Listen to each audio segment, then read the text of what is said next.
Labor inspection. The objective of the labor inspection is to further strengthen the implementation of the visitorial and enforcement powers under the Labor Code as renumbered towards securing a higher level of compliance with labor laws and standards and ensuring continuity and sustainability of compliance at workplaces. For this purpose, the Department of Labor and Employment delegates this function to the regional offices with the issuance of a list of labor inspectors who are given the authority of conduct inspection, which covers all private establishments, including their branches and workplaces in the regions. The regional offices enforce labor laws and social legislation through the conduct of labor inspection, occupational safety and health investigation, and technical and advisory visit. Special inspections may be conducted as may be deemed necessary. With the provision for mobile devices and gadgets, the DOLE developed an inspection management information system. An important feature of the system is data capture and transmittal from the field in real time, as an electronic checklist is filled up through the use of mobile devices and gadgets. Data are instantly available for viewing and processing to generate reports, statistics, and summons, including real-time monitoring of decent work indicators based on the country's decent work profile. Technical and advisory visit. The TAV, or Technical and Advisory Visit, aims to provide assistance to the micro-establishments, or establishments that have 1 to 9 employees, to be sustainable, productive, and competitive. It also aims to transition our micro-establishments to the formal economy that is profitable, while also complying with our labor laws and occupational safety and health standards. There are different ways or modalities to avail TAB. First is the online method. Establishments can enroll in self-paced technical and advisory modules through our learning management system. For establishments that opted to go with online, they must accomplish the modules within 1 month from the time they registered. Second is on-site.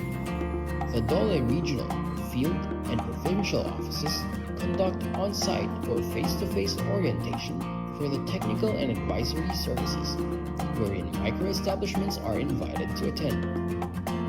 Third is hybrid setup. Establishments can enroll in on-site sessions and attend virtual meetings or webinars using various online platforms like MS Teams, Viber, Skype, Zoom, or Google Meet.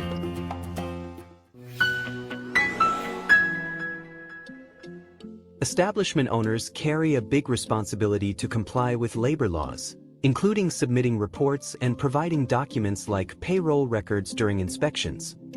But the manual filing process is a major challenge.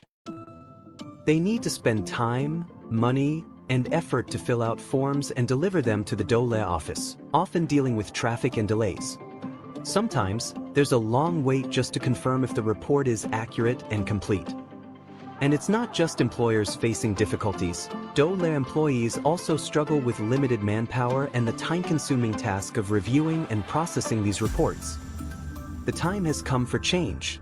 What's required now is a more innovative, streamlined, and efficient process for handling compliance reports. One that will simplify life not just for businesses but also for DOLE employees. Welcome to the DOLE Online Compliance Portal, your all-in-one platform for seamless compliance submissions, designed to make compliance easier and more convenient for establishment owners. Telecommuting reports? Flexible work arrangement submissions? Reporting the 13th month pay? No problem.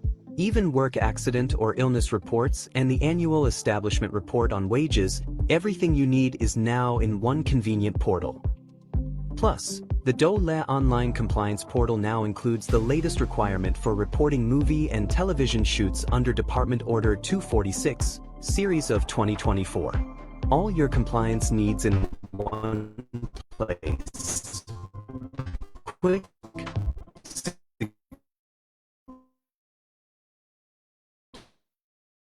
secure,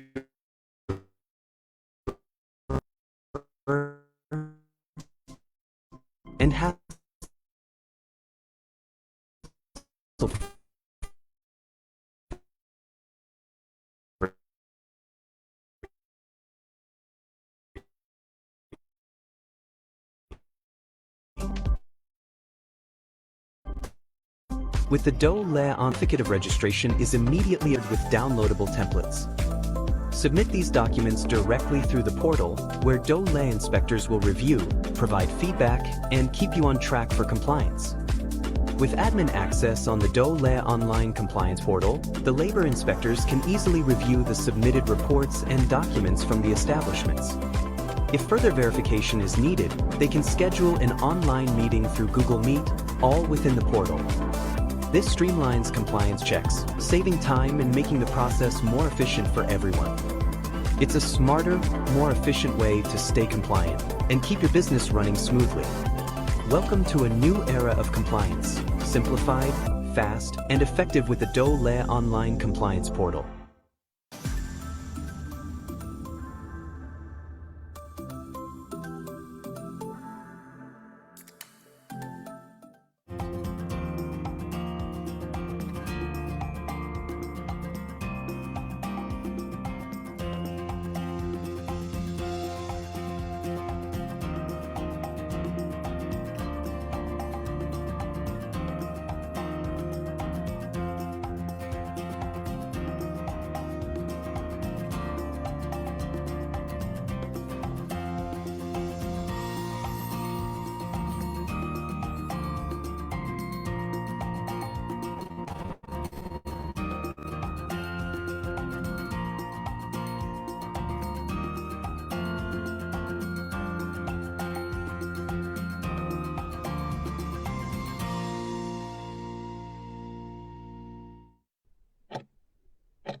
Good afternoon, everyone.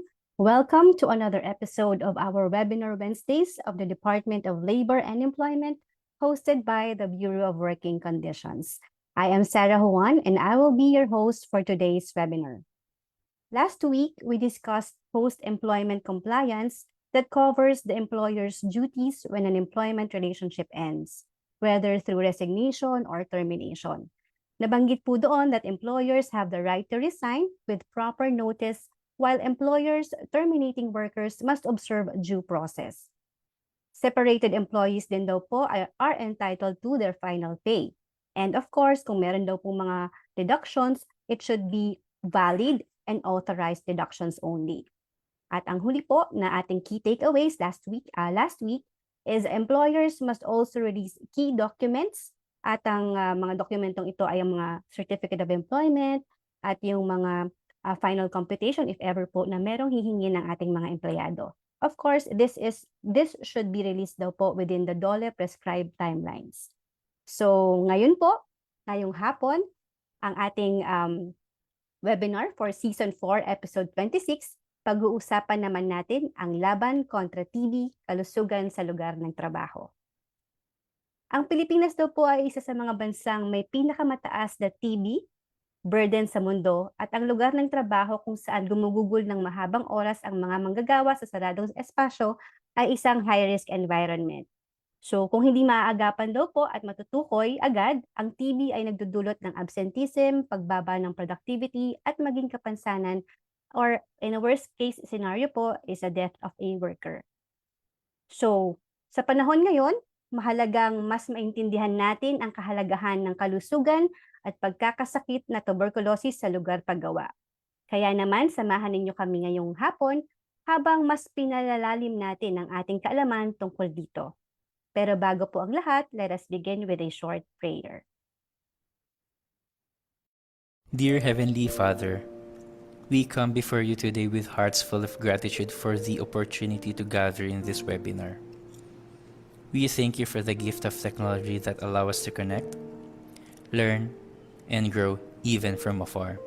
We ask for your guidance and wisdom for every speaker and participant, so that we may share valuable and inspiring insights. Help us listen with open minds and hearts, eager to learn from one another. Grant us clarity of thought and expression.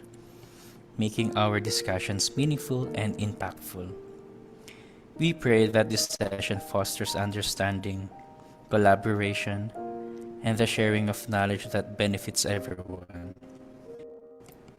May your presence be felt in our midst, encouraging a spiritual of unity and respect. We trust in your divine wisdom to lead us through any challenges or difficulties we may face today. As we conclude this time together, may we carry forward the lessons we have learned with a renewed sense of purpose and dedication. In Jesus' name we pray. Amen.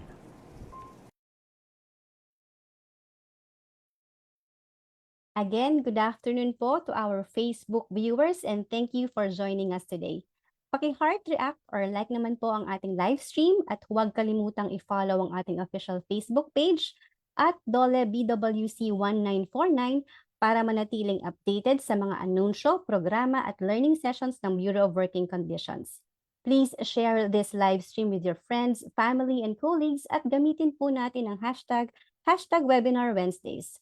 For questions or clarifications, please use the comment section below the screen and our resource speaker will address them during the Q&A portion. So, ngayong hapon po, hindi po tayo mag-isa today. So, meron po akong kasama para mag-moderate po sa ating resource person. And to introduce po, our moderator for this afternoon is no less than one of the Senior Occupational Health Officer of the Occupational Safety and Health Center. Please welcome Dr. Jeremias Florante. Doc Jean, the virtual floor is yours na po. Maraming salamat po, Nurse Sara. Magandang hapon po sa ating lahat. Ano po? Ngayong araw po ay ginugunitan natin ang kapanganakan ng ating dating Pangulong Manuel Quezon.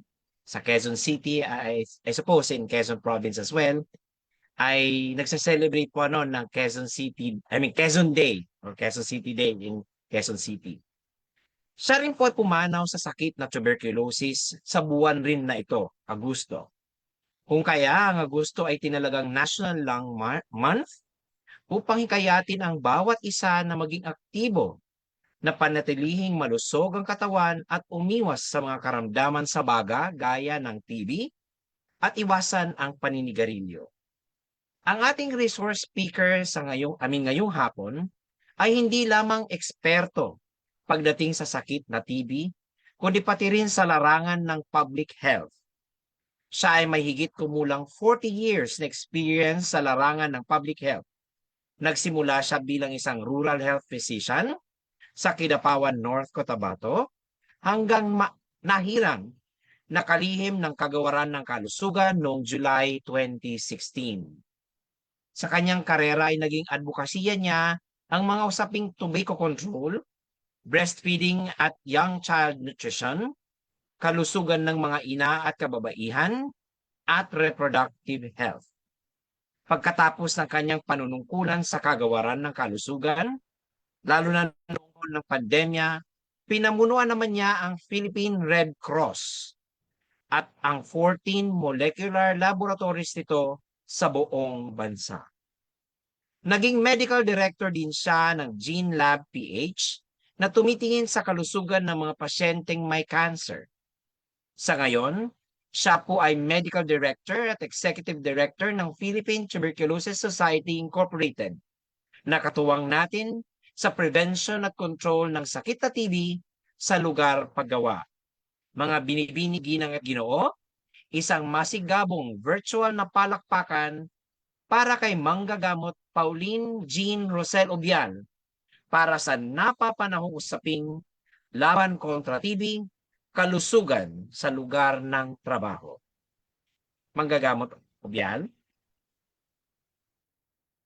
Yes, magandang hapon sa inyo, Doc Jim, and to our nurse, Sarah, and of course, Eliza from Dole.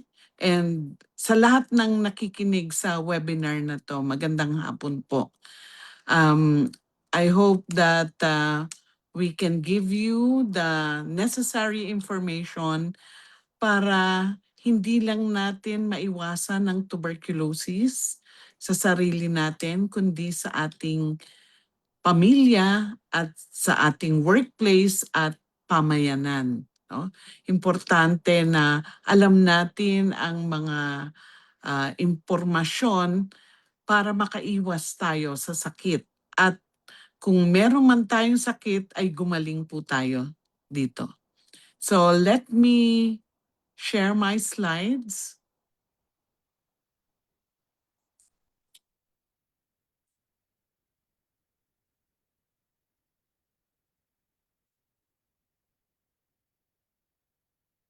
Okay, so ang topic natin, laban kontra TB, kalusugan sa lugar ng trabaho.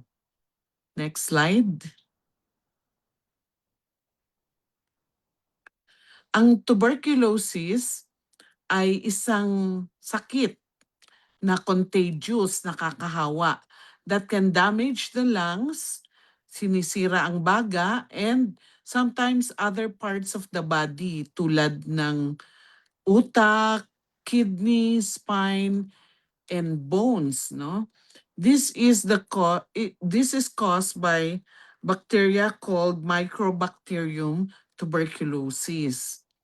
Ang sintomas ng tuberculosis ay coughing lasting 2 weeks or more, coughing up blood or thick phlegm, chest pain, weakness, lethargy, nanghihina, sudden weight loss, appetite loss, fever, chills, night sweats. Other symptoms like swollen lymph nodes, back pain, headache, bloody urine. So ito ay sintomas ng active pulmonary tuberculosis. Pero meron po tayong tinatawag na latent tuberculosis. Ito po ay walang sintomas. Ang latent tuberculosis kasi, ang ibig sabihin nito, nasa katawan po natin ang mikrobyo, Mycobacterium tuberculosis, pero nalalabanan pa ng immune system natin ang pagkakasakit. So wala tayong sintomas. Pero ang mikrobyo nasa loob na ng katawan natin. Next slide.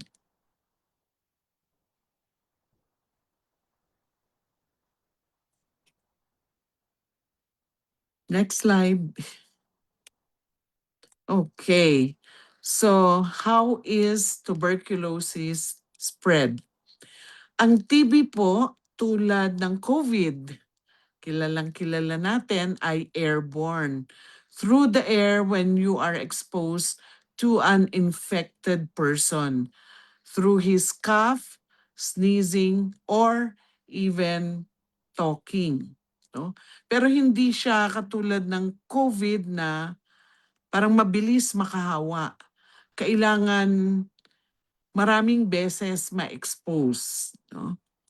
Can spread more easily in crowded places with no air circulation or fresh air and sunlight. You cannot get tuberculosis by shaking hands, by sharing food or drink. So hindi po siya kailangan hinihiwalay ang taong may tuberculosis, touching linen, clothes, or toilet seats, kissing with an infected person. So it is not hereditary also. And not everyone with TB is infectious. So nabanggit ko nga, merong mga tao na walang sintomas na may latent TB, so hindi po sila nakakahawa. Or mga pasyente na ang mikrobyo ay nasa labas ng baga. Extrapulmonary TB ang tawag dito. Meaning na nasa buto, nasa utak, or nasa ibang parte ng katawan. So, hindi po nakakahawa yon. As well as children, hindi po kasi nakaka-expectorate or nakakalabas ng plema ang mga bata. So, hindi po sila nakakahawa. Next slide. So, ano ang who is at risk sa pagkakaroon ng tuberculosis. Dahil high prevalence country po ang Pilipinas, malamang sa malamang meron pong exposure. Lahat po tayo. No? But sometimes, na-expose tayo, hindi tayo nagkakasakit kasi maganda yung immune system natin. And some people are healthy looking pero nagkakaroon sila ng latent tuberculosis. So wala silang sintomas. A person infected with TB with weak immunity may lead to active TB. So hindi po lahat, kunyari sa isang classroom or sa isang workplace, may isang meron TB, 100 kayo nandoon, hindi po lahat kayo magkaka-TB. Ang usual rate is 10 to 15 individuals in 1 year's time ang magkaka-TB in a group of 100 people. So, nakakahawa po siya pero hindi siya kasing nakakahawa tulad ng COVID. No? People most at risk for TB are those with weak immune systems like people living with HIV, the weakened immune system, yung mga may cancer, nagkikimotherapy, yung mga malnourished, yung mga may diabetes, elderly, smokers are 10 times more likely to get TB than non-smokers. People who are using vape kasi wini-weaken ng mga chemicals yung ating baga so madaling kapitan. Close contacts of TB patients such as family members and our healthcare workers. So yan po ang high risk for tuberculosis. The Philippines sadly used to be ranked 4, no? About a year or 2 ago in the global burden for tuberculosis, rank 4 po tayo. Pero ngayon, rank 3 na tayo. So we contribute 7% of all TB cases to the 10 million TB global burden. So, ibig sabihin nun, 2 country na lang ang mas mataas sa atin, India and Indonesia. Ibig sabihin nun, medyo nakakakaba kasi maraming may tuberculosis in the Philippines. Next slide. So, pakipindot. So we have the TB cascade of care where we screen, we do, and the most efficient tool for screening right now is chest X-ray. I-X-ray yung baga natin. Before kasi, hindi po itong ginagamit as screening. Kung hindi, symptom screening po yung ginagamit. Kung may sintomas, dun lang ite-test, no? But now, even asymptomatic patients, yung walang sintomas, walang ubo, ine-X-ray po natin because we found out that 50 to 60% of those with X-ray findings of tuberculosis are actually asymptomatic. So hindi pa lumalabas yung sintomas nila pero may active TB disease na sila on X-ray. So when we do X-rays using ultra-portable X-ray machine with artificial intelligence, so hindi na po kailangan ipabasa sa radiologist or sa doktor, meron pong reading on our screening procedure na presumptive TB. Now, when the reading is presumptive TB, hindi pa po sigurado yon kasi it's artificial intelligence. So lahat ng not normal, may problema sa baga, ay nadidetect niya as presumptive TB. So we have to do another step to identify whether it's TB or other lung problems. Next slide. So yung next step is the diagnosis. So dito po sa diagnosis, ang most sensitive and most useful tool is the gene expert for Mycobacterium tuberculosis and rifampicin resistant. So sputum po, yung dura, ang tinetest natin under laboratory conditions, and usually ang positive dito ay sigurado na po tayong may tuberculosis kasi may mikrobyo po sila under this test. So drug sensitive, ibig sabihin wala po siyang resistance sa mga antibiotics na ginagamit sa tuberculosis. And then merong multi-drug resistant TB, MDR-TB, yan po ay meron ng resistance sa antibiotics sa tuberculosis. So, mas mahirap gamutin and mas mahaba yung gamutan ng multi-drug resistant TB.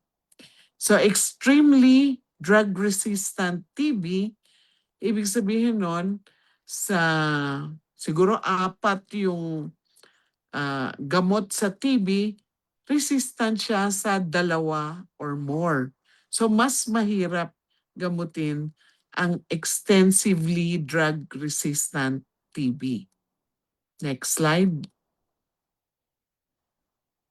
So, pagkatapos natin ma-diagnose, sa cascade of care, we go to treatment. So, ang mabuti po sa TB ay may gamot.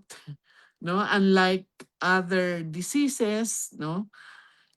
Kagaya ng cancer, ng ibang mga sakit, asthma, parang chronic na siya, pabalik-balik.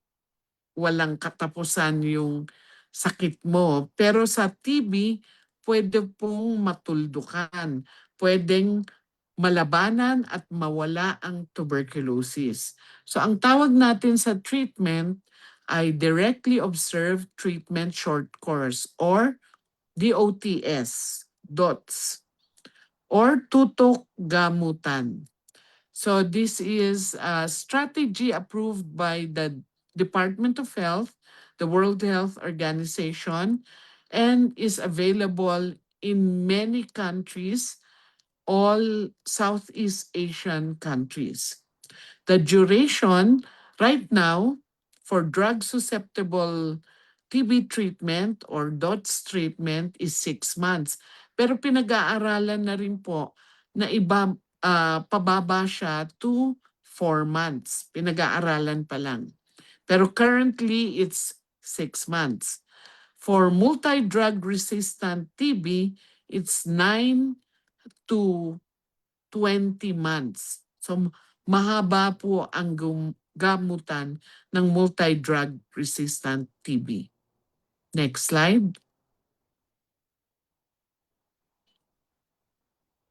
And then, after treatment, there is such a thing as monitoring. So, dahil 6 na buwan ang gamutan, every 2 months, ginagawa po natin ito yung direct sputum smear microscopy, DSSM. So yung dura po ng pasyente, tinitingnan po sa ilalim ng microscope, linalagyan ng stain or dye para makita yung Sa slide na to, makikita nyo yung maliliit na pula. So that is acid-fast bacilli of tuberculosis. So yan po yung hinahanap. So ang monitoring importante para masabi natin na gumagaling yung pasyente, nagagamot siya. Okay? And finally, next slide.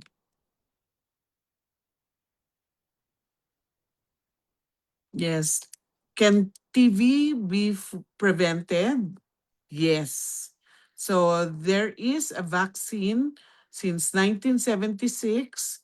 Binibigay po to sa lahat ng infants that are born in the Philippines. So ito yung pinakaunang bakuna na binibigay sa ating immunization program. It is BCG, Bacillus calmei guerin. So yan yung pangalan ng nag-discover ng vaccine. So the TB vaccine given to infants and small children can protect against severe extrapulmonary TB such as TB meningitis and miliary tuberculosis. So ibig sabihin nun, yung bakuna ay nakaka-protect sa extrapulmonary TB. But hindi po ganun kaganda ang protection for pulmonary TB. So pwede pa rin magkaroon ng pulmonary TB ang isang pasyente or bata na nabakunahan ng BCG. And we can also prevent tuberculosis with treatment, umiinom ng gamot, iinom ng gamot. Yung tinatawag natin prophylaxis, katulad ng leptospirosis, para hindi tayo magkasakit, iinom tayo ng antibiotic bago pa magkaroon ng sintomas. Sa TB, ganun rin. We give antibiotics that will kill the TB bacilli to prevent it from multiplying and becoming active disease. So ito po ay binibigay natin sa mga close contacts. Ibig sabihin, sa isang workplace, kung may kasama kayo dyan na may diagnosed tuberculosis, dapat yung close contact ng isang pasyenteng diagnosed with tuberculosis, kailangan uminom rin ng gamot. Mas konti pong gamot ang iinumin, pero 6 months pa rin po yung gamutan. So this is TPT, Tuberculosis Preventive Treatment. And sa household contacts, ganun rin ginagawa natin. And of course, the people with compromised immune system, like those living with HIV, mga transplant patients, yung mga naka-chemotherapy, sometimes we give them, especially if they have exposure to TB cases. So ito po ang tinatawag na TPT for latent TB cases.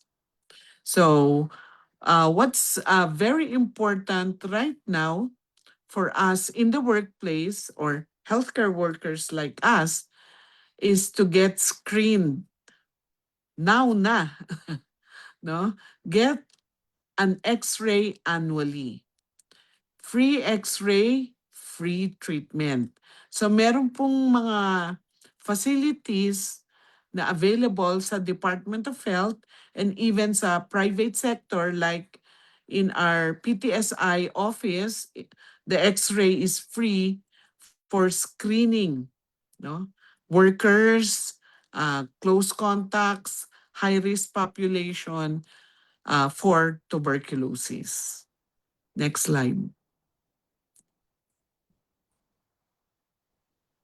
So meron rin pong mga DOLE guidelines that have been issued in 2025 for the implementation policy and program on tuberculosis.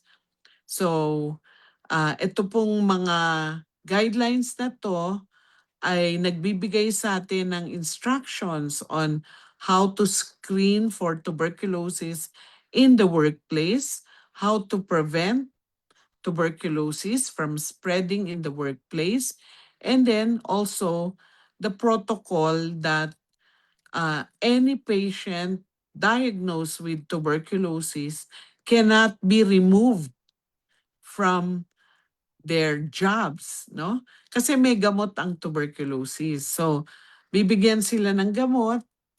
14 days is given for ensuring na hindi na sila nakakahawa. So, iinom sila ng gamot for 14 consecutive days and they can be reporting back to the office after that. Kasi hindi na po sila nakakahawa. But they have to continue the treatment up to 6 months. Next slide.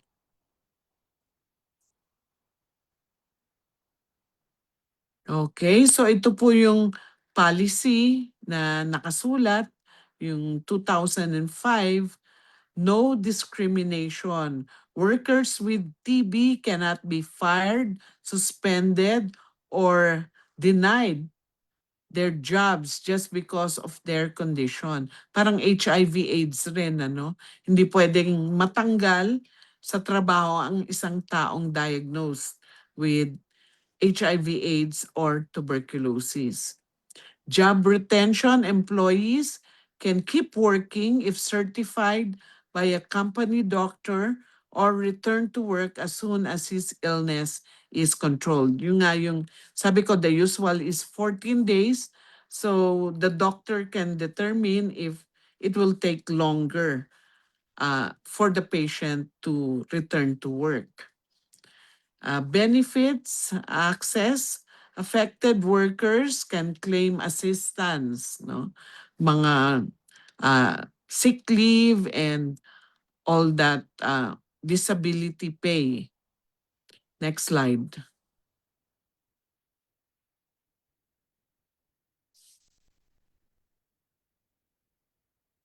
Next, okay. So ito pa yung sinasabi, supportive arrangements, no? Workers, companies are encouraged to grant paid leave on top of existing benefits and flexible work arrangements, pwedeng work from home, telecommuting, particularly during the 14-day infectious phase. No? Workers with chest x-ray suggesting TB are referred to the local public or private TB dots facilities. Next slide.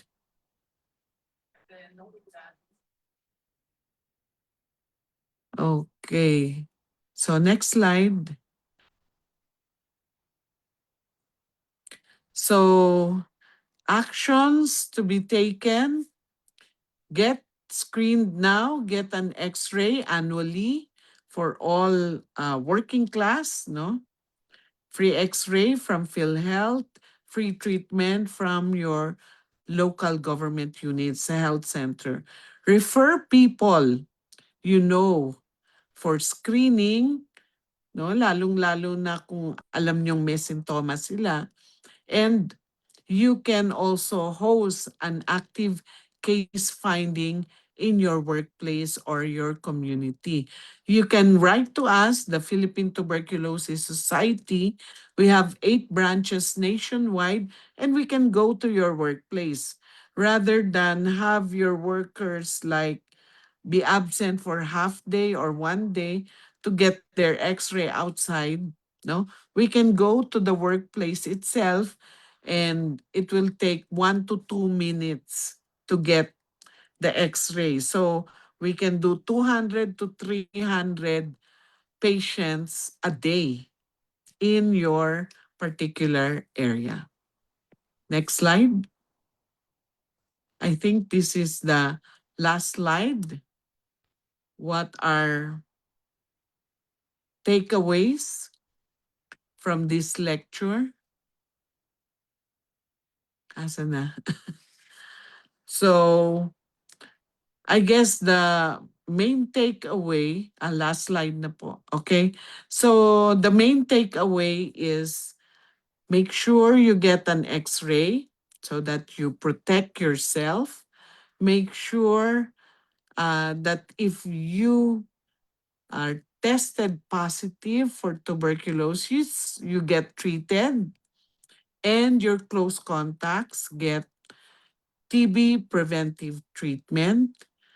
And if you have tuberculosis, complete the treatment para hindi kayo magka multi-drug resistant tuberculosis. Yung iba kasi, mabuti na yung pakiramdam, hinihinto yung gamutan. So you have to complete the treatment and your household contacts or office contacts should also get TB preventive treatment. So libre po lahat ito sa ating mga health centers.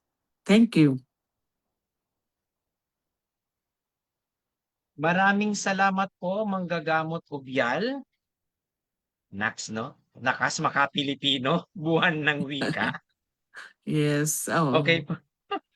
Maraming salamat po sa inyong napaka-informative na lecture patungkol sa tuberculosis po, ano? Hari naway itong lecture na ito ay makatulong sa ating mga manggagawa, employers at mga OSH personnel upang lalong maintindihan ang sakit na TB. Tandaan po natin ha, mga kasamahan po natin ano sa lugar paggawa, mga kapang OSH personnel po ano, screen, diagnose, treat, and monitor. Okay po? On our end po sa lugar paggawa, pwede na po tayo makapag-screen. Actually, ituloy lang po ang pagkakaroon ng annual physical examination in that way po. Yung mai-screen na po ang lahat ng mga manggagawa. Kung sakasakali pong mayroong tamang tawag sila, yun ang tawag nila sa x-ray. Kung sakasakali pong may tama kunyari sa x-ray, agad pong isang guni sa ating mga manggagamot po. Ano, total libre naman po ang gamutan at pagpapakonsulta sa sakit na TB. At of course, bibigyan ng karampatang gamot at imo-monitor natin ang gamutan ng ating mga manggagawa. Again, complete treatment po. Ulitin na po natin na complete treatment po. Hindi po ito gaya ng ubosipon na after 7 days antibiotic ay titigil na. Kung sinabi po ng ating ating pong manggagamot na 6 na buwan, 6 na buwan po ang ating gamutan. Okay po? Sa punto pong ito ay tayo po ay tatanggap ng mga katanungan mula sa ating mga taga-subaybay at taga-panood sa Facebook Live. Manggagamot Ubyal, unahin ko na po muna. Maaring medyo kailangan lang natin ulitin ano po ang mga bagamat na ito ay nabanggit na sa ating lecture. Siguro kailangan na ulitin ano po ang ilang mga bagay para lang ma-emphasize ito ano po sa ating mga manggagawa ano po at employers as well. Unang tanong po, ang TB ba ay kusang gumagaling kahit walang gamot? Hindi po. Hindi po kagaya ng utsipon na nawawala lang, no? Self-limiting ang tawag namin sa medisina. Ang TB ay hindi po nawawala kung hindi ginagamot. So kailangan may gamot, may antibiotics para mapuksa or mawala ang tuberculosis. Tama po ang nabanggit po ni Manggagamot Ubyal po ano? Hindi po kusang gumagaling ano po. Hindi po siya virus ano po na self-limiting kumbaga. Okay. Kailangan po ng antibiotic at ulitin po natin ano po. Kung sinabi po na 6 na buwan ng gamutan, 6 na buwan po ang gamutan kahit po kayo ay na-issuehan na ng fit to work clearance. Okay po. Okay po ha? Okay, sunod po na tanong, ang isang tao na walang ubo o lagnat ba ay maaaring bang magkaroon o mayroong TB? ang napag-alaman na ng siyensya na merong mga taong may TB na walang sintomas. Walang ubo, walang lagnat, hindi po payat, hindi po maputla, no? Looking healthy. Pero pag kukunan ng chest x-ray, X-ray. meron po silang tama sa baga, sabi nga ni Dr. Jim, no? So, about 50 to 60% po nung mga ini-screen po namin ng chest x-ray ay walang sintomas, pero meron silang tama sa baga. May TB po sila. Asymptomatic. Po. Po, tama po. Ang nabanggit po ni Manggagamot Tubial po, hindi po lahat, maaring looking healthy po tayo kasi nga Mm. po yung ating katawan po ay nakikipaglaban, nakikipagbakbakan sa mga bakteryang ito. Pero hindi po ito nangangahulugan na wala po tayo bakterya, TB bakterya sa loob ng ating baga. Okay po. Mayroong pangang kasabihan, ewan ko ba kung bakit naging, hindi ka raw tunay na Pilipino kung wala kang bakterya na TB. Parang aray naman, sakit naman, no? Oo. Anyway po, okay. Bakit, nang dahil dito, ang sunod po na tanong is, related din po, sa nauna, bakit kailangan magpasuri agad-agad ang isang taong may ubo, lagnat, na mahigit ng 2 linggo? O kahit siguro, bakit kailangan magpatuloy ang annual medical examination kahit wala naman akong Mhm. kahit bakit kailangan isamang x-ray kahit wala naman akong nararamdaman? Yes, Doc Jim, importante kasi sa atin ang early detection. Yung maaga na makuha natin ang isang pasyenteng merong tuberculosis.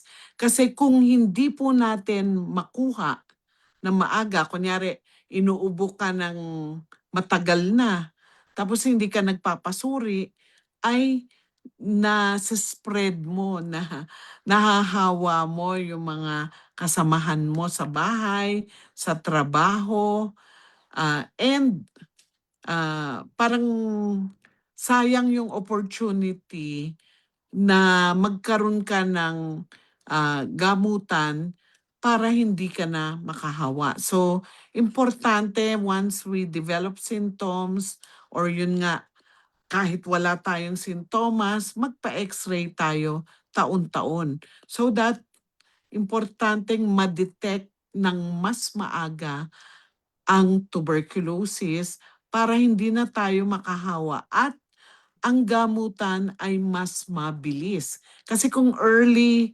TB lang ang meron ka sa baga lang, hindi pa kumalat sa ibang parte ng katawan, mas madaling gamutin. Tama po, mas madaling gamutin ang early stage ng tuberculosis kaysa doon po na yung bakterya po ay nag-ikot, naliwaliw na sa ibang parte ng ating katawan. Parang mas mahaba-habang gamutan na po yon at hindi lamang po yon. Maraming mga side effects kung tawagin, ang kapag ang TB na ito ay magliwaliw, Mhm. sa labas ng ating baga. Isa na po doon yung tinatawag na PATS disease That's wherein yung disease ating complications. komplikasyon po, TB meningitis din. Mhm. Yan. So nagiging mas matindi na ang gamutan doon. At wala naman yata may gusto ng mas Malala. nalalagay tayo sa alanganin at mas komplikadong buhay lalo na itong TB ito ay nagagamot na. Di gaya nung panahon ng ating dating Pangulong Manuel Quezon Yes. na medyo parang death sentence ang TB. Pero ngayon, hindi na po. Mhm. Po ba? Ang Yes. sunod naman pong tanong, sino daw ang pwedeng mag-refer sa mga manggagawa natin sa mga healthcare facility with TB services para sila ay magamot? Paano kaya ito nila maa-avail? Libre po kaya ito? Pwede Yes, bang magamit ang PhilHealth? opo. Sa ating mga health centers po, libre ang testing at libre ang gamutan. Ito po ay ah, binibigyan ng pondo ng Department of Health, so libre po ito. Pero doon naman sa ibang manggagawa na siguro nahihiya pumunta sa health center or siguro umiiwas sa napakahabang pila or Mahaba pila. pag-aantay, pwede po silang pumunta sa private na mga facilities and meron pong konting binabayaran pero yung gamot dahil galing sa Department of Health pa rin po yun ay libre. Yung ibang mga test kasi may mga blood test pa, maaring bayaran ng konti pero yung gamot ay libre. Thank you po. Maraming salamat po, Manggagamot Obial. Naalala ko lang po ito kasi syempre dito po sa amin sa Occupational Safety and Health Center, meron po tayong mga tinatawag na advocacy seminars and advocacy training po. At isa po ang TB doon sa tinatalakay namin po. At pinopromote itong tinatawag na treatment or support, treatment support po, or Yes. partnership kumbaga. Kung saan para maiwasan natin yung ating mga manggagawang pumila sa health center. Yung iba nahihiya pa because of the stigma. Yeah. Yon. Instead of them na pumipila para kumuha ng gamot, ang company clinic po ay pwede pong makipag-MOA. Makipag-partnership agreement sa mga health centers po natin. Okay Yes. po? At saka instead na yung pipila si manggagawa, ang kukuha po ng gamot ay yung kumpanya. Yes. Company Oo. physician, company nurse. Tapos pipila na lang si manggagawa doon sa company clinic para bigyan ng gamot na galing din naman ng health center. Di ba? Yes. In this way, Correct. the stigma is minimized or para effectively removed At hindi Yes. lamang yun, hindi nalilate si manggagawa, walang rason na malate. Oh, At mag-absent. masabing kasi at mag-absent kasi sasabihin na mahaba ang pila. Ay hindi po. Narito na po ang gamot natin sa ating company clinic. I think that would be a very good practice para sa ating Yes. mga lugar paggawa. Oo, Okay yan yung po. tinatawag natin private-public mix, no? Parang cooperate ang private sector na ma-access ng mas madali ng mga pasyente ang gamutan. Tama po yun, magagamot yun. Kasi parang, di ba, on the part of the employer, tulungan na natin sila sa yung mga manggagawa para at least naman yung productivity din di po ba hindi masasakripisyo. In other words, win-win solution para sa ating Win-win, manggagawa, para sa ating employer, at the same time para sa ating public health system na nagpro-promote Correct. ng labang ito. O di ba ba? Okay? Sunod naman po na tanong, ito, how can we prevent daw? Paano po natin matutulungan ang mga lugar paggawa para labanan o supuin ng ang paglaganap ng TB? Paano makakahawa ang sakit na TB? Anyway, nabanggit na po namin ni Manggagamot Obial kanina pa po kung paano ang mga strategiya na pwede nating gawin sa lugar paggawa. Isa na doon yung treatment partnership. Pinaka number 1 yan. Opo. Ang annual chest x-ray. Pinaka number 1. Yung tuloy-tuloy annual po check-up. Yes, yung annual medical examination or annual physical examination. Kahit through HMO man yan, kung walang HMO ang isang kumpanya, pwede naman pong makipag-partner sa local health facility. In fact, kung akin po natatandaan po, di ba nire-require ng ating mga munisipyo, ng ating mga bayan-bayan? Yes. Yung annual na chest x-ray Kasi requirement sa business permit at Correct, health correct. certificate, Oo. o di po ba? Mm-mm. Walang rason talaga po na hindi natin ma-prevent ang pag-spread ng tuberculosis at lalo na hindi ma-check up ang ating mga manggagawa. Manggagawa. Yes. Okay. In this way, ma-prevent natin ang pag-spread po ng TB sa lugar paggawa. Itong sunod na tanong naman po ay napaka-kontrobersyal. Mhm. Pwede raw po bang ma-terminate ang isang manggagawa na may TB? Parang aray naman. Hindi. Pinakita ko na nga yung mga DOLE circular nung 2005 pa na ipasa ito na hindi po pwedeng ma-discriminate, ma-terminate ang isang manggagawa na na-diagnose na merong tuberculosis. Kailangan po bigyan siya ng suporta, bigyan siya ng tulong, no, yung mga benefits, mga leave, sick leave with pay, and then yung tulong sa gamutan, yung bibigyan siya Access ng po.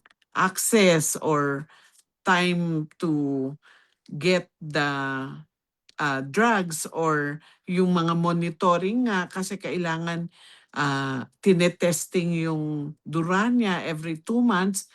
Parang susuportahan dapat ng ating workplaces and nandun po yan sa DOLE circular na lahat ng kailangan ng pasyente para siya ay gumaling sa sakit na tuberculosis ay kailangan ipatupad ng employer. So, hindi po pwedeng tanggalin ang isang employee dahil lang meron siyang sakit katulad ng tuberculosis or HIV. Maraming salamat po sa pag-emphasize po manggagamot obyal po tungkol dito po kasi ito po ang nagiging simula actually ng stigma at discrimination para sa ating Yes. manggagawa. Sa mga employers po natin, tandaan po natin na bagamat ang TB ay nakakahawa, gaya rin din naman ang TB sa, sabihin natin, COVID, flu, nakakahawa din naman sila. Pero ang TB ay nagagamot, gaya rin ng COVID, flu, po. So, since nagagamot po ito, mayroon po tayong mga programas ang gobyerno po para at least Yes. matulungan ang ating mga manggagawa. Kaya instead po na dagdagan ang unemployment rate ng Pilipinas, tulungan Correct. po natin sila. Anyway, productive pa rin naman po ang mga manggagawa na may tuberculosis for as long as sila po ay natutulungan at nagagamot. Yes. Okay po? Correct. Po. So para ma-stop na ang stigma at discrimination, tulungan na lang natin po sila. Okay Yes. po? Karugtong din po ito, po ang tanong, maaari po bang makabalik sa trabaho ang manggagawang may TB?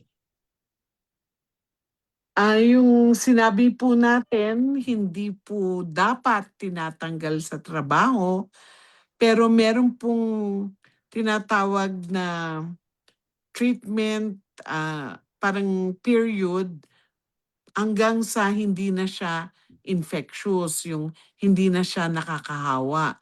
So, sa standard po, 14 days po ito, pero it can be longer depende sa assessment ng doktor.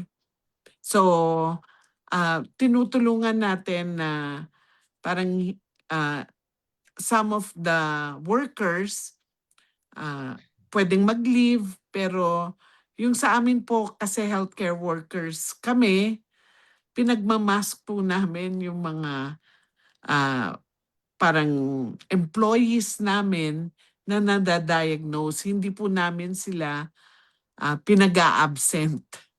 Kung kaya naman ng katawan nila, nagmamask po sila. And then they can still report to the office. Pero dun sa ibang mga employers, pwede po natin silang pag-leave ng 14 days, then they can come back to the office. Okay. Thank you po. Ano po, maraming salamat po.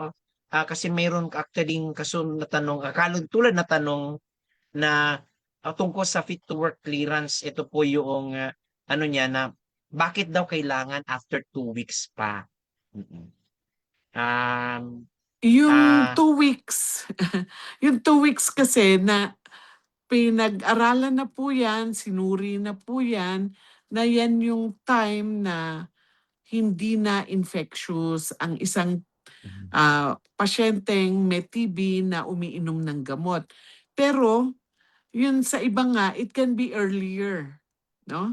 Lalong-lalo na kung nawala na yung sintomas kagaya ng ubo, yung linalagnat siya, pwedeng earlier. Kaya kailangan pa rin or later or mas matagal sa 14 days kung hindi nawawala yung sintomas. Kaya importanteng may assessment pa rin ng isang doktor. Opo, importante po yun. Ano po, tama po ang nabanggit ni Manggagamot Ubial po, ano? Assessment ng isang manggagamot. Kailangan yun. At yung manggagamot na yun po ay siyang magbibigay po ng fit to work clearance sa ating mga manggagawa, ano po, once they are cleared, ano po, at hindi na infectious, kumbaga, hindi na sila nakakahawa, pwede na po silang bumalik. Kaso nga lang, mayroon pong mga cases wherein ang ating mga company physicians would even extend, ano po, yung kahit nabigyan na ng fit to work clearance sa rason na yung kanyang workplace po ay could aggravate the case of our workers, ano po. Pero hindi po ibig sabihin no na hindi mo dapat na binibigyan ng work accommodation kasi based sa Department Order 73-05 as well as Labor Advisory 21-23. Well, anyway, kahit pa yan 2 weeks or gaano man kahaba yan, mayroon na po tayong mga alternative work arrangement, work from home, telecommuting, o di po ba? Na pwedeng i-avail ng ating mga manggagawa. Okay?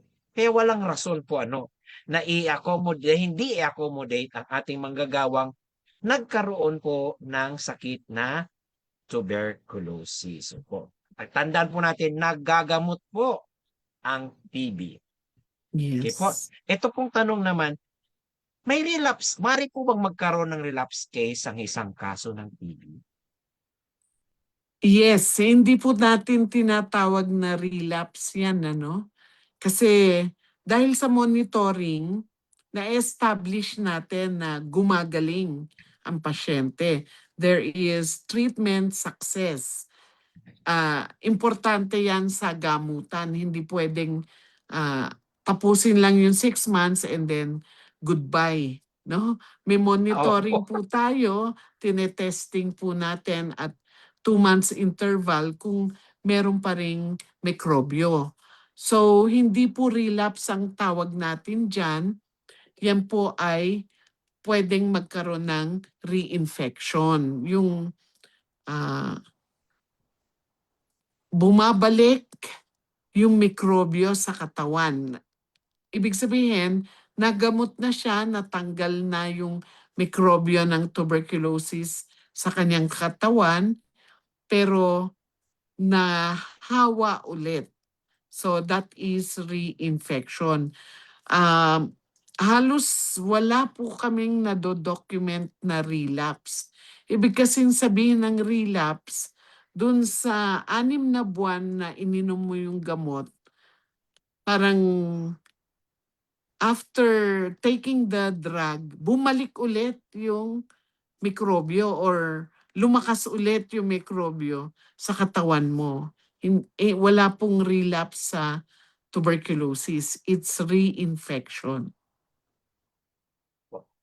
Thank you po sa clarification po, Manggagamot Ubial po, itong mga reinfection cases po, Pero in a way din para at least matulungan yung ating mga manggagawa, po, maintindihan din na hindi lamang sa gamutan po dapat habang tayo'y naggagamot, tayo pagpapalakas din ng ating katawan. Yes, immune Po. system. Yes, yung ating immune system. So, hindi ibig sabihin na naggagamot ka na, magyoyosi ka pa, maninigarilyo pa, mag-vape pa. Di po ba? At hindi nakakain ng mga masusustansyang pagkain o Correct. mag-exercise. Kasi, the chances for you to be reinfected ay tataas. Kaya Yes. kung kaya marapat lang na habang tayo po ay naggagamot o kahit hindi nagagamot po tigilan na po natin ang kayoyosi, Oo. kagagamit ng sigarilyo at vape, mag-exercise po tayo at kumain po ng tama at of course, tamang oras din sa pagtulog. O, di po ba? Yes. Para healthy Um, parati. Yes, Doc Jim, may isa pa pala, no? Importante rin yung TB preventive treatment sa lahat ng mga kasama, close contact natin sa bahay o sa trabaho man. Ibig sabihin, kahit na ikaw ang may TB, ite-testing pa rin lahat ng kasamahan mo sa bahay kung meron silang TB. Kung wala silang TB, kailangan silang uminom ng preventive treatment. Kasi nga, ang ibig sabihin nun, dahil may mikrobyo ka, malamang sa malamang nahawa mo na sila. Pero sa x-ray, hindi lalabas na meron silang TB kasi wala pang sugat yung baga nila. Pero may mikrobyo na sa katawan nila. So, hindi lang po natin ginagamot yung isang taong may TB, kundi binibigyan natin ng prophylaxis, yung lahat ng close contact niya. That's the only way we can totally eliminate or eradicate tuberculosis in our household and community. And community means, a workplace is also a Workplace. community. O, di po ba? Yes. So, nasagot na rin po ito. Actually, may isang tanong po doon na ang isang isa sa ating mga tagapanood at taga-subaybay na ang tanong niya ay kung ang isang manggagawa na may TB kailangan po bang i-check ang ibang manggagawa na nakahalubilo ng pasyente. Ito na po, Yes. Opo. Yun. At hindi lamang yon, active case finding din po. Correct. Kung nung panahon ng pandemya, nung COVID, kung paano po mag-case finding, maghanap po ng kung sinong nakalubilo ng kasamahan nating may COVID. Ganun din po ang estilo ng paghahanap at pagmomonitor po parang pangit naman ang paghahanap. Pagmomonitor po ng ating mga manggagawang nakahalubilo po ng may TB. Okay po?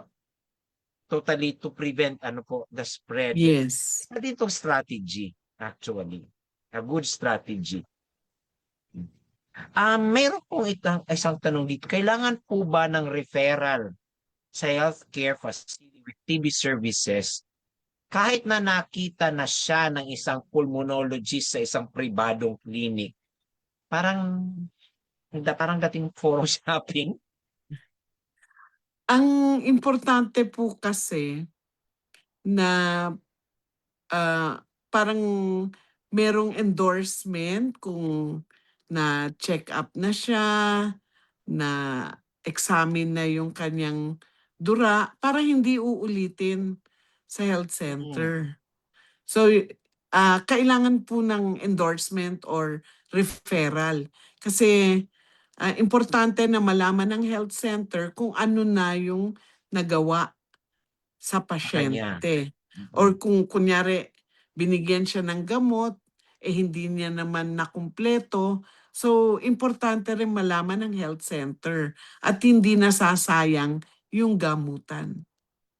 Tama po kasi marami din na nangangailangan din po para at least equal chance, equal opportunity rin naman para sa ating ibang manggagawang nangangailangan. Okay po? Yes. Kaya kung tayo po ay na-diagnose at ni-refer po, be it sa private sector man or sa government facility, sundin na lang po natin yon, ano po, para at least hindi po tayo, kumbaga hinakot na lahat, ano po, kinuha na. Mm. At mabigyan At naman saka ng hindi chance ang ating nasasayang yun, yung yun, tama po. resources. Exactly po, Paulit-ulit. tama po. Oo. Inuulit na naman yung x-ray, inuulit na naman yung sputum, na-diagnose na pala. Mm. Po. Gano'n din naman po ang kalalabasan. Yes. Yaman din lamang po nabanggit ng magagamot o yan, yung patungkol doon sa endorsement. Para sa kalaman po ng ating mga tagapanood at taga-subaybay, kapag tayo po ay kapag ang isang manggagawa po ay ni-refer natin sa isang healthcare facility with TB services, meron po silang form na pinifill outan. At the same time, yung healthcare facility with TB services, mayroon din pong form na ibibigay sa pasyente, parang card. Yes. No po. Doon po sinusulat kung ilan ang gamot na bago muna sa gamot, ano po ang naging resulta sa test, Yes. ano Yes. po, at ilan ng gamot na naibigay, ano po. Doon po, andun ang kwento. So, para at least dito pa lang maiiwasan na po natin ang duplication at pagsasayang sa mga resources na mayroon po tayo. Correct. Oo. Ano po? Yes. Okay po. Ang sunod naman pong tanong ay, okay. Ito naman ay, dito na tayo sa, okay na po yan. Yung x-rays and DSM.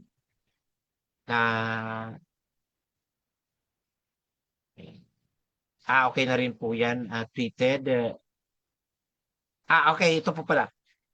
Requirement po ba na ang ating ulit lang po natin, ano po, yung ating mga manggagawang na gamot na ay makasecure ng medical clearance so fit to work bago sila bumalik, ano po, or ma-reintegrate sa ating workforce?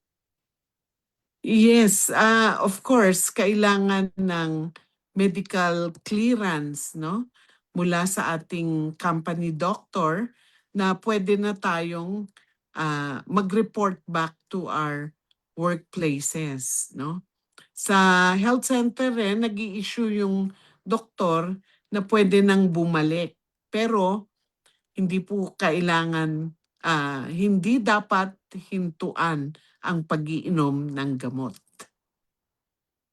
Tama po yun. Paalala lang po, ano po, hindi porket nabigyan na po ng medical clearance at fit to work clearance ay pwede nang tigilan ng paggagamot, ano po, ng ating mga manggagawang mayroong TB.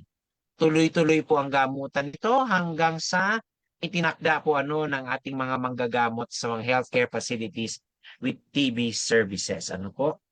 At itong medical clearance, fit to work clearance po, ito po yung magiging certificate po natin, ano po, na patunay na si manggagawa po ay cleared na. Ano po, hindi na po siya nakakahawa. Kaya pwede na po siyang bumalik sa trabaho dahil nakumpleto na niya ang initial phase, ano po, ng treatment, ano po, which is the 14 days. Yes. Po. Pero again, ulitin po namin, tuloy-tuloy pa rin po ang gamutan hanggang sa itinakda ng manggagamot sa healthcare facilities with TB services. Hindi pa ako nagbabanggit ng 6 months po, or napapansin ni manggagamot undian at ng ating mga tagapanood at taga-subaybay. Parati kong binabanggit ang term na yung panahon na itinakda ng ating manggagamot kasi sila po ang magsasabi na okay po, pwede na tayong tumigil sa pag-inom ng gamot. Yun po. Correct. Okay po? Sige po. Ang next question po ay, okay, ito controversial din po ito. Nangyayari po to. Lalo na sa annual medical examination, ano po. Paano, Doc, if yung unang findings is mayroon daw siyang TB, pagkatapos nag-exam ulit, wala naman daw po pala. Dahil parang umut-sipon lang yung unang examination. Meron nangyayari po talagang ganyan, no? Na parang X-ray kasi hindi naman perfect, no? Meron, Tama. depende sa interpretation ng radiologist at aminado naman ng ating mga radiologist, hindi sila parang pare-pareho ng basa. Even Basa. isang X-ray lang, ipabasa mo sa 3 radiologist, maaaring Iba-iba. iba-iba ang kanilang interpretation. Pero sa ganong paraan, no, pinapatuloy pa rin natin yung cascade of care. Kasi mas mabuti na yung we err on the side of caution. Ibig sabihin, kung may isang nagsabi na positive, yung kabila sinabi na negative, mas mabuti pa rin magpa-sputum na lang tayo para tayo ay sigurado. No? And then, usually, pag ganun yung findings, we do the X-ray, repeat X-ray after 6 months. Hindi natin inaantay na 1 year bago i-repeat. Kasi baka merong maliit na tama yung baga. So, wag na nating antayin ng matagal na panahon bago ulitin. So, yun po yung ginagawa. Nangyayari po yan and it is because hindi po pare-pareho yung interpretation or reading ng ating radiologist. Hindi naman po ibig sabihin yan na palpak sila or mali sila. Ganun lang po sa real world. Kasi hindi po perpekto yung ating mga technology. Kaya nga po, mas maigi po na nasa preventive side pa rin po tayo. Ano po? Para lang at least makasiguro yung ating mga makasiguro tayo ano po na malusog at ligtas ang ating mga manggagawa. Again, we err the side of caution po no. Kaya mabuti pa rin ituloy pa rin po yung Yes. ating monitoring at gamutan. Okay po. Thank you po. I think siguro naman mas lalong naging klaro ano po pa sa ating mga taga-subaybay at taga-panood po ano yung paano ang strategiya ano po patungkol sa TB lalo na nasa lugar paggawa ano po. Okay. Para sa kalaman ng lahat ano po pagkakaiba ng clinically diagnosed at bacteriologically diagnosed tuberculosis. Ito rin po minsan na itong mga tanong na ito ano ito sa gamot. Dok, wala naman ako dok di naman ako tawag nito Positive. kasi maraming bacteriologically diagnosed na walang ubo, walang sipon. Di ba? Kasi Mhm. clinically diagnosed na clinical symptomatic siya. Symptomatic, Bakit oo. ako Totoo bakit yan. ako umiinom ng gamot? Wala naman akong Yes. findings o symptoms pala rather symptoms. Sige po. So yung pong clinically diagnosed, sa programa kasi ng tuberculosis, no? Yung ating sputum examination, hindi rin po yan perfect. Parang X-ray, hindi po perfect ang X-ray. So meron pong mga taong may tuberculosis na negative ang sputum. No? Meron siyang tuberculosis. Pagtingin ng X-ray, meron talaga. Or sa symptoms niya, meron talaga. Hindi lang po na nakuha na maganda yung specimen ng sputum, kaya siguro nag-negative sa test, no? Sa gene expert. So yan po ay kinikilala ng programa na pwedeng mangyari, kaya binibigyan pa rin ng tsansa na magamot kahit na negative sila sa gene expert. So, nasa doktor po yun na tumitingin sa pasyente to determine kung bibigyan niya pa rin ng gamot ang isang pasyenteng negative sa gene expert. Pero may sintomas or may findings sa chest x-ray or may kasama sa bahay na merong TB and may nakita pa rin sa chest x-ray. So, yun po ay pinapabayaan na natin sa discretion ng doktor na tumitingin sa isang pasyente kung gagamutin niya pa rin ang isang pasyente na negative sa sputum exam. So yan po ang tinatawag nating clinically diagnosed. Thank you po. Maraming salamat po sa clarification po regarding clinically diagnosed at saka bacteriologically diagnosed po. Okay. Again po, ang ating mga sa ating mga tagapanood at taga-subaybay po ang ang ang mga laboratory results po ay ina-analyze po ng ating mga manggagamot po sa healthcare facilities po ito po ay parang mantra na lang lahat ng mga manggagamot na hindi po ang laboratory ang ginagamot po kundi ang ating mga pasyente, in this case yung Pasyente. ating mga manggagawa. Kapag sa tingin ng isang manggagamot ay whatever the findings, kung ano man ang findings sa test, kung sa pagtingin niya sa assessment niya sa pasyente o manggagawa ay kailangan gamutin, gagamutin at gagamutin niya po yun kasi mataas ang index of suspicion na tinatawag ng isang manggagamot na mayroon siyang TB in this case. Yes. Okay po, yun po ang ibig sabihin po ni manggagamot ogyal po na patungkol po doon sa Clinically. Opo. Pag gumaling na po ang TB, magmamarka po ba yan sa pag nagpa-x-ray po uli? Ay naku po. Ito ay Meron. paboritong tanong. Yes, yes. Depende rin po kasi sa lala ng TB infection. So, yun po, kung matagal na hindi ginagamot ang isang pasyenteng may TB, pwede pong may butas, may cavitary, lesions.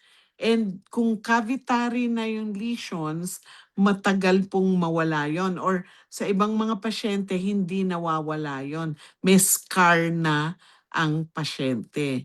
So, Parang sugat. Sugat, correct, Opo. oo. Na peklat sa Opo, baga. So, every time na i-x-ray siya, pwedeng lumalabas na yon. Pero kukunan ng history, kukunan ng symptoms, at yung doktor pong magde-determine, lalong-lalo na kung i-compare yung x-ray noon at saka yung x-ray ngayon, malalaman po kung may activity yung sugat, kung lumalala yung mikrobyo doon sa sugat sa baga. So, kailangan pong importante rin sa atin, itago po natin yung mga dati nating x-ray para kung may panibagong x-ray, mako-compare po ng doktor. Yun.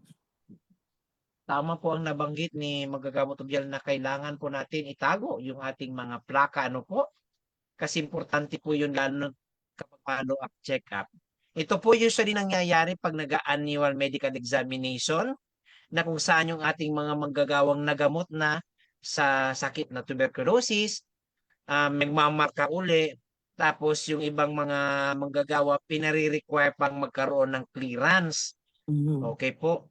Dahil sa peklat na po yun, ngayon babalik po sa mga healthcare facilities with TB services, yun po nagpapa-clearance na doon po sinasabi naman na, I mean, most often than not, binabanggit naman ng mga manggagamot doon sa healthcare facility na na normal naman po yun na, I mean, wala pong infections na nangyayari.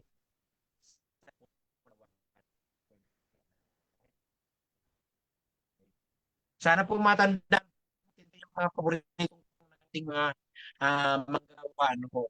Sige po, next question po. Paano po malaman na may tama sa baga, Dok? Nabanggit na po kanina po na ni Manggagamot Tobial po at sa Q&A, sa open forum pa rin po, ano po. Una po, malalaman na may tama sa baga, lalo na sa lugar paggawa. Ito ay usually resulta po sa annual medical Annual. examination, yung mga x-ray. Opo, Mhm. nakikita po ng doktor na mayroon pong tama sa baga. Maliban lamang po kung symptomatic si manggagawa. O nabanggit ko lang din naman po ang symptomatic po ah, tama po ba Doc po? Mhm.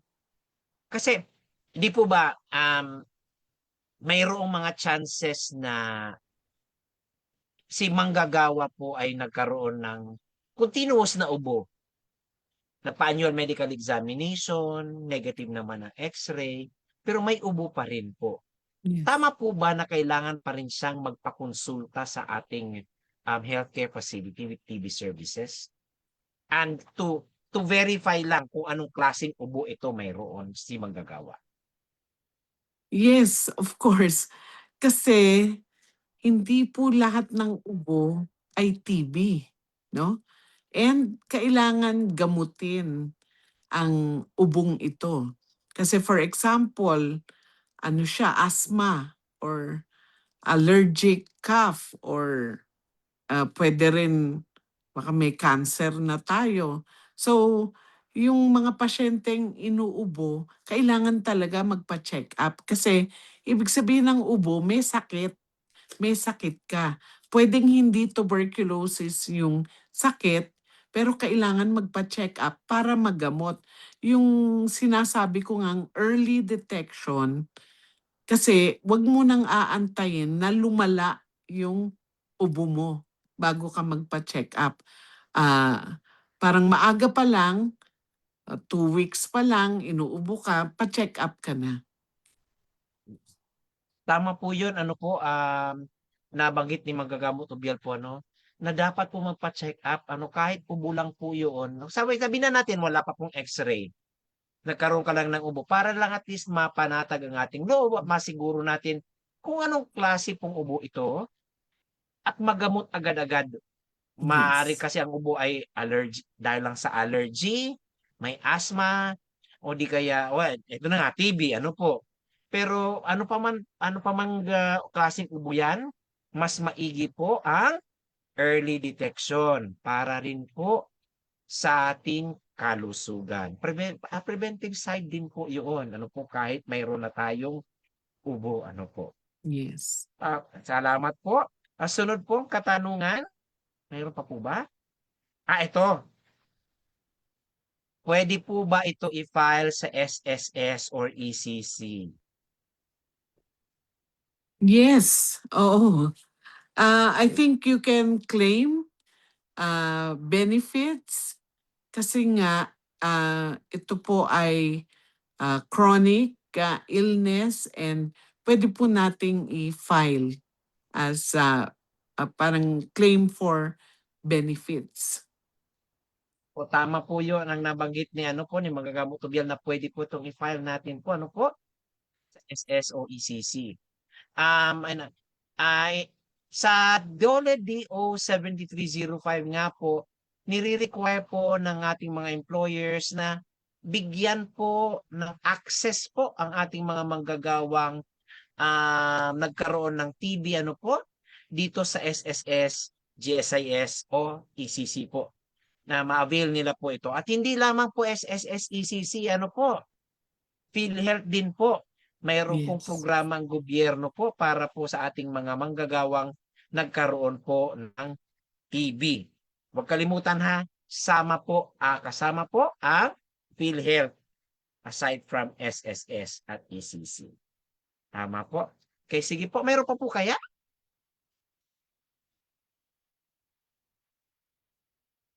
If airborne daw po siya, bakit po pwede mag-kiss? Ito. If airborne daw po siya, bakit po pwede mag-kiss? Nako, Doc, marami itong tanong lalo na kapag nagbo-boss training kami. Eh, minsan pinagdi-differentiate ko ang COVID sa TB. Yeah, hindi po nakakahawa sa kissing ang TB. Kasi kailangan po yung mikrobyo na nasa laway, kung nasa laway or nasa secretions, malanghap. Hindi po siya makakahawa kung ano lang, yung sinaswallow. So hindi po nakukuha ang tuberculosis sa kissing. Yun po. Tama po, ano po, para sa kalaman ng ating mga taga-subaybay at taga-panood po, hindi po nakukuha sa kiss ang TB kahit mag-share pa po kayo ng Utensils. baso o utensils, hindi po nangyayaring ganon. Ano po, as a matter of fact, nabanggit na po kanina sa lecture po, ano po, na dapat mayroon pang matagalang halubilo, ano po, or paano ba yun, chronic, ano po, matagalang, Yes. Hindi one time lang. hindi one time lang. Hindi po sa gaya ng COVID na dinaanan ka lang, may COVID ka na. I mean, pwede ka na magka-COVID. Ito kailangan po mga buwan, taon bago ka po magkaroon ng TB. As a matter of fact, sabi ko pa nga pag nagle-lecture po ako, Doc, ano po, maliban na lang kung after ka mag-kiss, inubuhan ka. Tuwing nag-kiss, Yan. inuubuhan ka. O yun, magkakaroon ka talaga ng TB for a span of 1 Correct. month, 1 year. After mag-kiss, nag-ubo siya. O, napakano mo naman, generous. Okay. Sige, sige po, mayroon pa po kaya?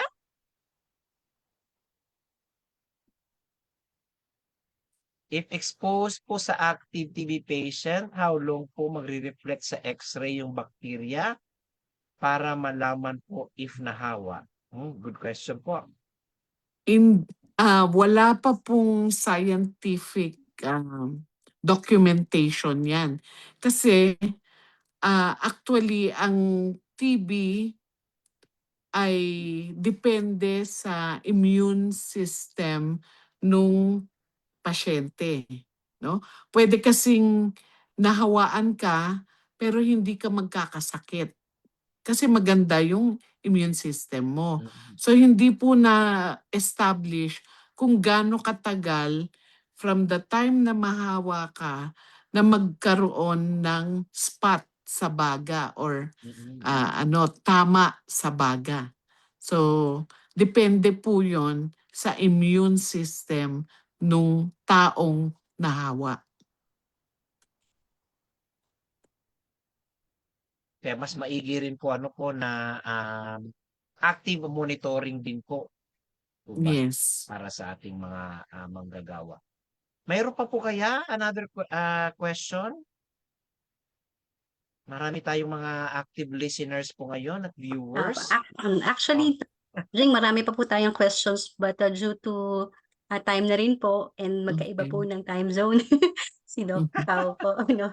So we will be gathering questions na lang po and we will be sending din po yung mga questions and ipunin po natin yung questions para maisagot din po sa mga future sessions po natin.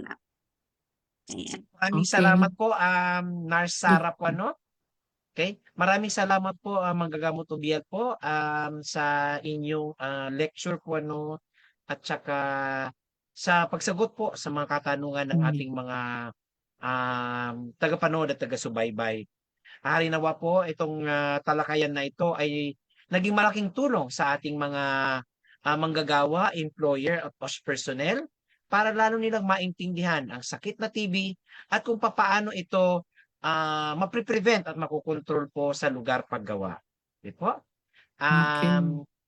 Nurse Sara po, back to you po.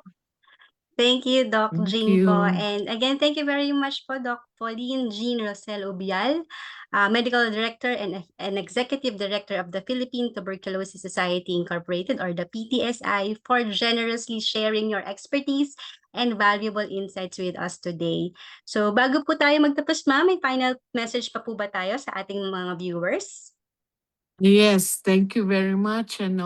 So again, may I repeat, annual chest X-ray for all Filipino adults 15 years old and above, and TB preventive treatment for all contacts, workplace or household contacts of TB cases. And kumpletong gamutan sa lahat ng diagnosed TB cases. So, sana masugpo natin ang tuberculosis, ma-eliminate natin ang tuberculosis sa balat ng Pilipinas by 2030. Thank you. Yes po, thank you po. Again, maraming salamat po, po, Pao, for your valuable time and for sharing your expertise with us this afternoon. Tunay pong napakalaking tulong ng inyong mga binahaging kaalaman para sa ating mga viewers at participants. Pero bago po namin kayo tuluyang bitawan, ma'am, nais po naming ipagkaloob ang aming munting Certificate of Appreciation bilang pagkilala at pasasalamat sa inyong suporta at makabuluhang contribution sa ating webinar Wednesday. And I will read po the citation. This Certificate of Appreciation is awarded to Pauline Jean Roselo Bial, MD, MPH, in recognition and sincere appreciation of the invaluable support and significant contributions rendered as resource speaker in the successful conduct of Webinar Wednesdays, Season 4, Episode 26, Laban kontra TB, Kalusugan sa Lugar ng Trabaho, held on August 19 via Facebook Live on Bureau of Working Conditions official Facebook page, given this 19th day of August 2026 in the city of Manila, signed by Attorney Alvin B. Corrada, Director 4 of the DOLE Bureau of Working Conditions. Again, Doktora, maraming salamat po, and we truly appreciate your participation and support at umaasa po kami na makakasama namin kayong muli sa susunod na learning sessions po ng Bureau of Working Conditions. And of course, we would like to take this moment lang din po, Doktora, to emphasize something close to DOLE's heart, that labor is the backbone of our economy, and that includes our health workers. Yes, we acknowledge the shortage we're facing today, but let's not forget our health workers are human beings too, and they need proper rest to continue giving quality service to our communities. That's why meron po tayong Republic Act 11058 with its implementing rules under DOLE Department Order Number 252, guiding the prevention of work-related illness in the private sector, and for our kababayans in the public sector, we have the CSC DOLE DOH Joint Memorandum Circular providing similar guidelines on occupational safety and health as well. So again, Doktora, marami pong salamat. And para naman po sa ating viewers, we heard you. Certificates of attendance are now available. And please scan the QR code flashed on your screens to access the evaluation form. And paalala lang po na siguraduhin tama ang ating spelling ng mga pangalan and that email address upang maiwasan ang delay sa pagproseso ng inyong certificates. One evaluation form lamang po per episode. At abangan naman natin ang ating ibang episode pa next week, no, sa coming weeks. But of course, we have to look forward sa ating episode next week entitled FWP or yung Family Welfare Program 101, Creating Healthier and Happier Workplaces. So for inquiries and concerns, you may email us at ask@bwc.dole.gov.ph or call the DOLE hotline 1349. Ngayong hapon, muli nating napatunayan na napakahalaga ng patuloy na pag-aaral at pakikiisa upang mas mapalakas natin ang kaalaman ng mga manggagawa at employers tungkol sa labor standards at occupational safety and health. Again, please follow us on Facebook, X, YouTube, and Viber at DOLE BWC 1949 for more updates and future webinar episodes. I-share na rin po ninyo ang webinar na ito sa inyong mga kaibigan, pamilya, at kasamahan sa trabaho upang mas marami pa ang maging informed tungkol sa mga programa at serbisyo ng DOLE at BWC para sa kapakanan ng manggagawang Pilipino. At kung na-miss ninyo ang iba pang mga episodes, maaari po ninyong panoorin ang complete Webinar Wednesdays episodes from Seasons 1 to 4 sa ating official YouTube channel. On behalf of the Bureau of Working Conditions, maraming salamat po sa inyong suporta at pakikisa. See you again on our next episodes of Webinar Wednesdays. And of course, thank you, Doc Jing, for being our moderator for this afternoon. Napakahusay. Maraming salamat po. Once again, this is Sarah po. Sarah Juan, your host, signing off. Magandang araw po sa ating lahat.